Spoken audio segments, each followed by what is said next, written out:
फैसलाबाद से मोहम्मद अशफाक मुगल। इंसानी सेहत के दुश्मन मुर्दार मुर्गियों से बारबेक्यू, पिज्जा, शवारमा, दीगर चटपटे खाना बनाने वालों के लिए जाने वाली 100 मन मुर्दा मुर्गियां पंजाब फूड अथॉरिटी ने पकड़ ली। मुकदमा दर्ज, मुल्जमान गिरफ्तार। बड़े पैमाने पर मुर्दा मुर्गियों की तरसीद नाकाम, 100 मन मुर्दा मुर्गियां तलब। डीजी फूड अथॉरिटी के हुक्म पर फूड सेफ्टी टीमों की मकुआना बाईपास पर सप्लायर गाड़ी की चेकिंग, जालसाजी का घिनौना धंधा करने पर मुकदमा दर्ज। चेकिंग के दौरान C8592 नंबरी गाड़ी से मुर्दा मुर्गियां बरामद होने पर कार्रवाई अमल में लाई गई। मुर्दा मुर्गियां मजदे में बोरियों में बंद करके छुपा कर रखी गई थी। सप्लायर के पास इंतहाई लाजम रिकॉर्ड और जरूरी दस्तावेजात अदम मौजूदा पाए गए। मौके पर वेटरनरी स्पेशलिस्ट ने मुर्गियों को तफसीली जायजे के बाद मुजरे सेहत करार दिया। मुर्दा मुर्गियों का गोश्त तैयार करके सप्लायर किया जाना था।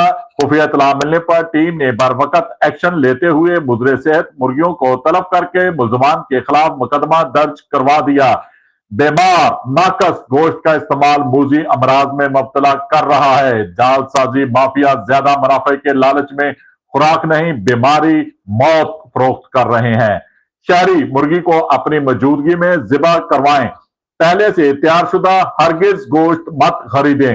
वजीर आला पंजाब के हुक्म पर पंजाब फूड अथॉरिटी की टीमें मियारी खुराक की यकीनी फराहमी के लिए मुसलसल चेकिंग रखे हुए है। सेहत दुश्मन अनासर किसी रायत के मुस्तहिक नहीं, सख्त कार्रवाई अमल में लाई जा रही है। शहरी जालसाज माफिया की इतला पंजाब फूड अथॉरिटी की हेल्पलाइन 1223 पर दें। DG Punjab food authority Mohammad Asim Javed ने वाजिया पैगाम दे दिया। शहरी खुश। देखते रहिए GS न्यूज। इस वीडियो को लाइक करें, हमारे चैनल को सब्सक्राइब कर बेल आइकन जरूर प्रेस करें